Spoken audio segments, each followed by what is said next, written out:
दोस्तों, स्वागत है आपका आज की ज्ञानवर्धक कहानी में। मित्रों, आज की कहानी बड़ी ही ज्ञानवर्धक है, इसीलिए कहानी में अंत तक जरूर बने रहे। साथ ही हमारे चैनल ज्ञान गंगा को सब्सक्राइब करके बेल आइकन को ऑल पर प्रेस कीजिएगा ताकि आने वाली वीडियो की नोटिफिकेशन आपको सबसे पहले मिल सके। मित्रों, जो औरतें हर रोज नहाती हैं उन्हें ये कथा जरूर सुननी चाहिए, तथा जो भी स्त्री पुरुष निर्वस्त्र स्नान करते हैं उन्हें कौन सा पाप लगता है, उनके जीवन में इसका क्या असर पड़ता है, इस एक कहानी के जरिए आज आपको बताया जाएगा।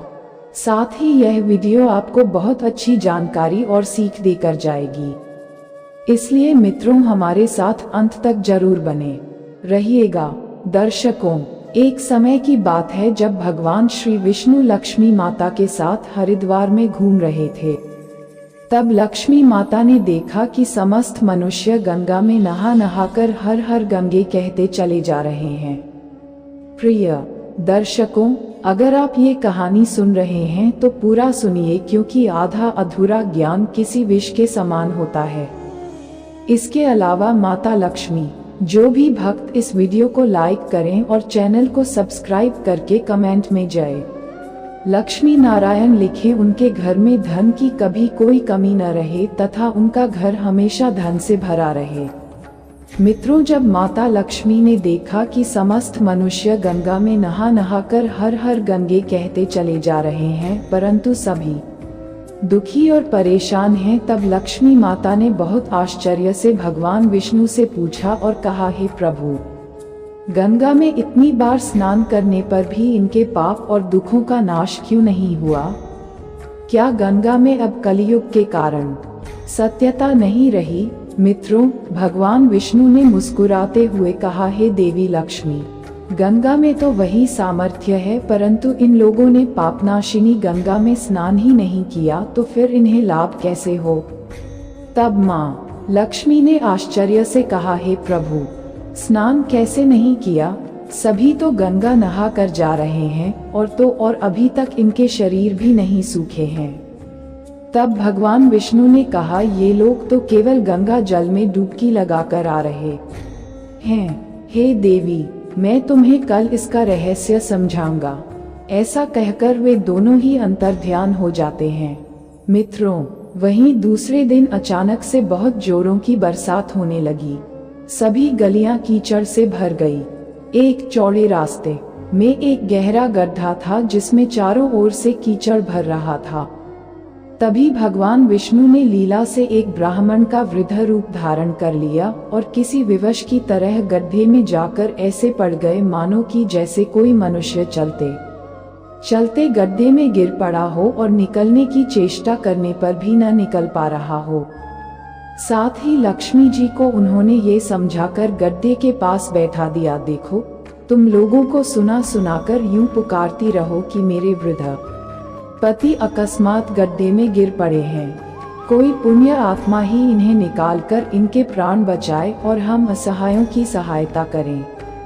मित्रों, भगवान विष्णु ने लक्ष्मी जी को ये भी समझा दिया कि जब कोई गड्ढे में से मुझे निकालने को तैयार हो तब इतना और कह देना कि मेरे पति सर्वथा निष्पाप पुण्यवान ब्राह्मण है। इन्हें वही व्यक्ति छुए जो खुद भी निष्पाप हो। यदि आप निष्पाप हैं तो ही इन्हें हाथ लगाए, नहीं तो हाथ लगाते ही इनके तेज के कारण आप भस्म हो जाएंगे। मित्रों, लक्ष्मी जी ने तथास्तु कहकर गड्ढे के किनारे बैठ गई और आने जाने वालों को सुना सुनाकर भगवान श्रीहरि की सिखाई हुई बात बार बार कहने लगी। उसी समय गंगा में नहाकर लोगों के दल आ रहे थे और उस सुंदर युवती को यूं बैठी देखकर कई लोगों के मन में वासना या पाप और कईयों को कुछ धर्म का भय हुआ तो कई कानून से डर गए। तो कुछ लोगों ने तो लक्ष्मी जी को ये भी सुना दिया कि मरने दे बुढ़े को, क्यों उसके लिए रोती है, तुम अभी सुंदर और बहुत जवान हो। वहीं कुछ दयालु चरित्रवान पुरुष थे, उन्होंने उस युवती के पति को निकालना चाहा, परंतु लक्ष्मी जी के विचित्र वचन सुनकर वे भी रुक गए, क्योंकि उन्होंने ये सोचा कि हम गंगा में नहाकर आए हैं तो क्या हुआ, हम पापी तो है ही, कहीं सहायता करते समय हम भस्म न हो जाएं। इस स्त्री के कथन के अनुसार पापी लोग खुद से ही भस्म होने वाले हैं और हमें अपने पुण्य और पाप की गिनती कैसे पता होगी। मित्रों, किसी का भी साहस नहीं हुआ। सैकड़ों आए, सैकड़ों ने पूछा और बस चले गए। अब तो संध्या हो चली।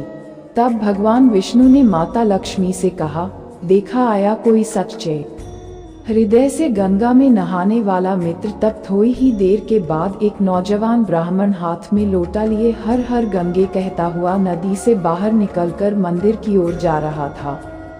जब उसकी दृष्टि उस स्त्री पर पड़ी तथा उनका अपने विवशता का विलाप सुन युवक का हृदय करुणा से भर आया।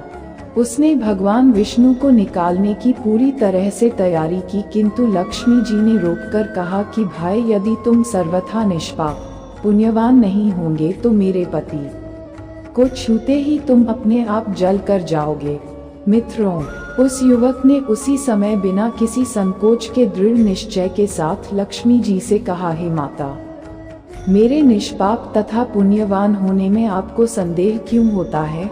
आप देखती नहीं कि मैं अभी अभी गंगा जी में पुण्य स्नान करते हुए नहा कर आया हूँ।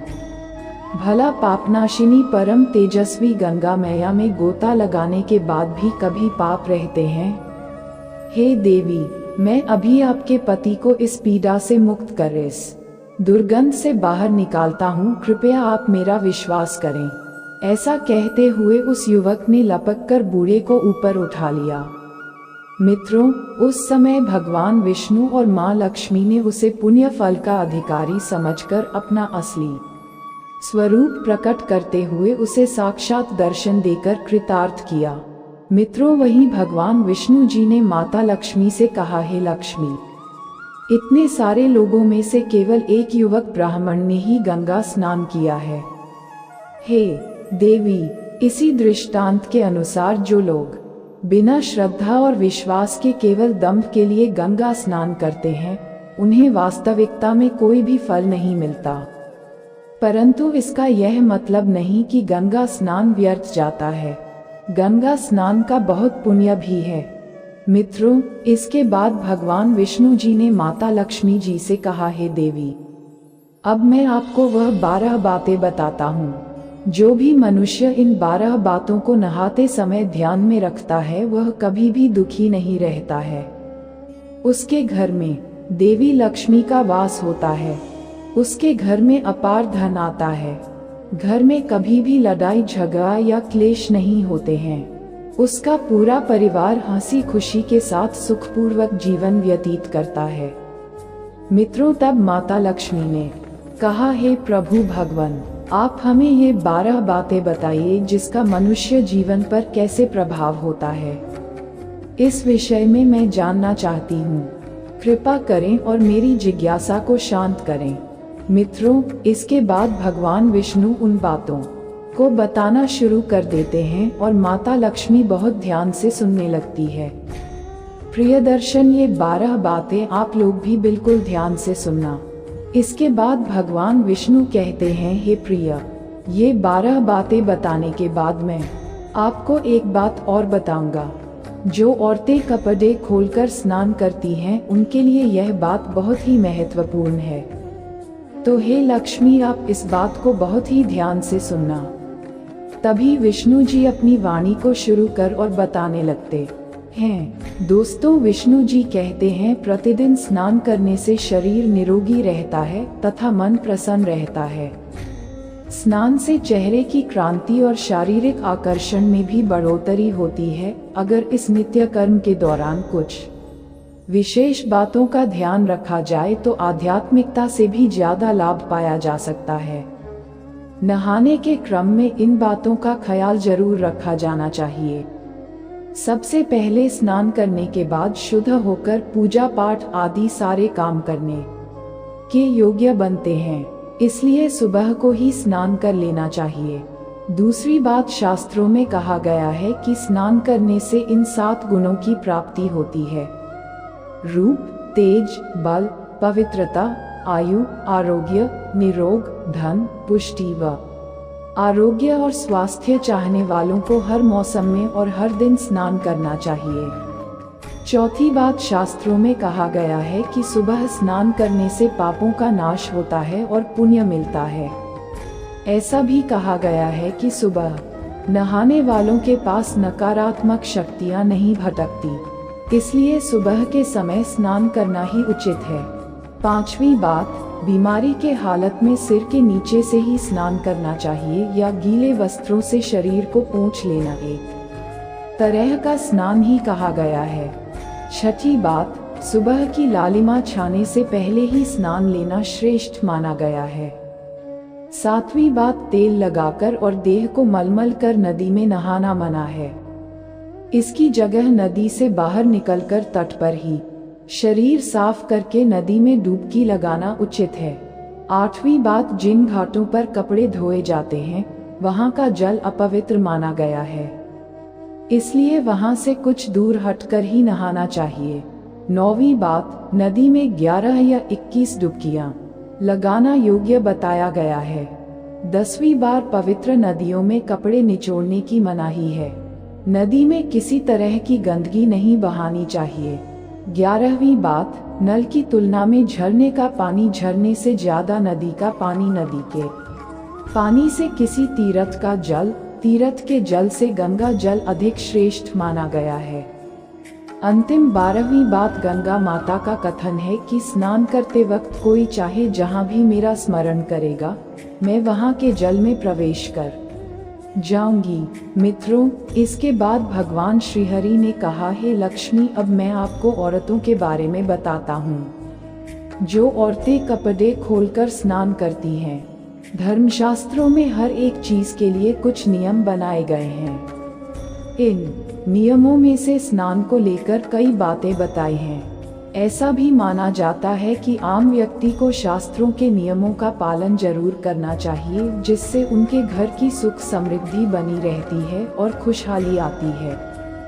साथ में अपार धन बरसता है, माता लक्ष्मी प्रसन्न होती है। दरअसल हमारे शास्त्रों में ऐसी कई बातें लिखी गई हैं जिनका हम पालन सदियों से करते चले आ रहे हैं, लेकिन उसके कारणों के बारे में हमें अभी भी पूरी जानकारी नहीं है।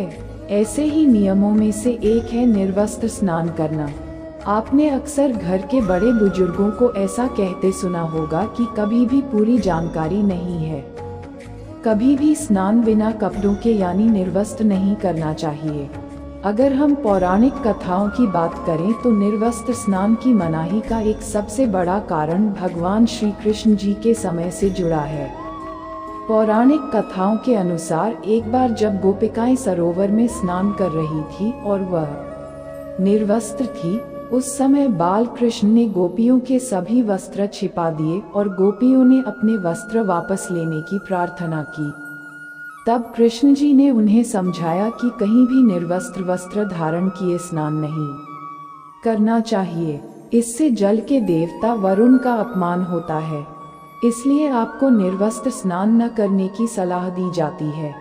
श्रीमद्भागवत पुराण के 10वें अध्याय के 10वें स्कंध में एक कथा है। कुबेर के दोनों पुत्र नल कुबेर और मणि भगवान रुद्र के सेवक बन गए थे।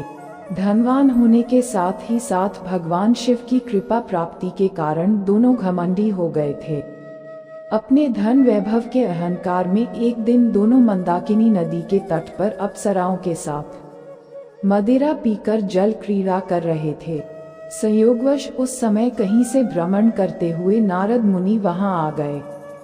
नारद मुनि को देखकर अप्सराओं ने शाप के भय से जल्दी जल्दी वस्त्र धारण कर लिए। अप्सराओं ने हाथ जोड़कर नारद मुनि का अभिवादन किया, लेकिन कुबेर के पुत्रों ने नारद मुनि की ओर ध्यान तक नहीं दिया और निर्वस्त्र जल क्रीड़ा करते रहे। कुबेर के पुत्रों का ऐसा आचरण देखकर नारद मुनि क्रोधित हो गए और उन्हें शाप दे दिया। नारद मुनि ने कहा कि अहंकार के कारण तुम दोनों का व्यवहार जल के समान हो गया है, इसलिए तुम लोग वृक्ष बन जाओ। 100 वर्षों के बाद जब भगवान श्री कृष्ण का अवतार होगा तो वह तुम्हें शाप मुक्त करेंगे।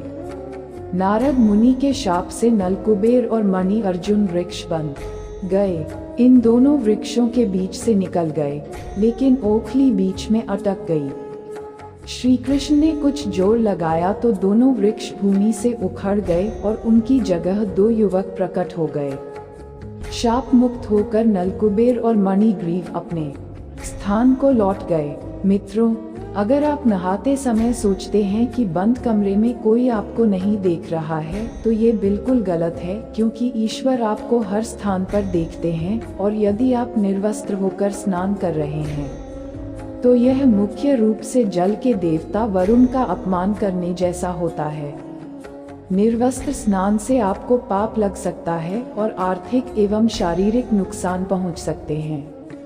यदि आप निर्वस्त्र स्नान करते हैं तो आपके शरीर में नकारात्मक ऊर्जा प्रवेश करती है और आपकी मानसिकता भी नकारात्मक हो सकती है।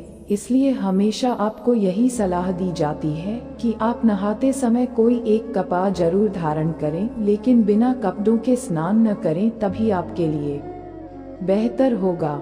मित्रों, निर्वस्त्र स्नान से शरीर की सकारात्मक ऊर्जा शरीर से बाहर निकल सकती है और इसका प्रभाव आपके शरीर के साथ साथ आपके मन मस्तिष्क में भी होता है।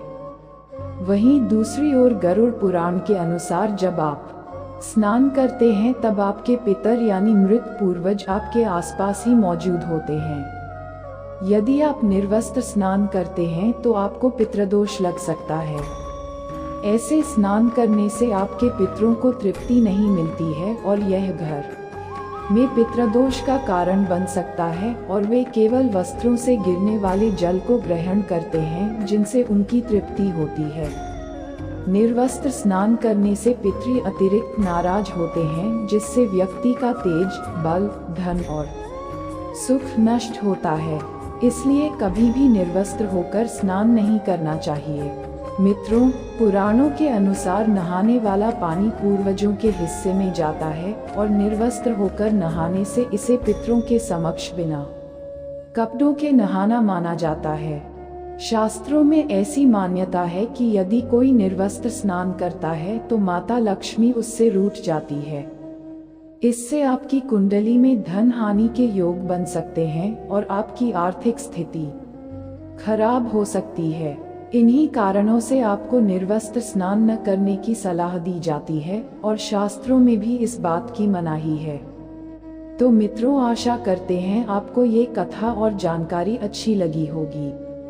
कमेंट में जय लक्ष्मी नारायण जरूर लिखें और साथ ही हमारे चैनल कथा ज्ञान गंगा पर हमसे नए जुड़ रहे हैं तो चैनल को सब्सक्राइब जरूर कीजिएगा और इस जानकारी को अपने दोस्तों के साथ शेयर अवश्य कीजिएगा। आप सभी का धन्यवाद।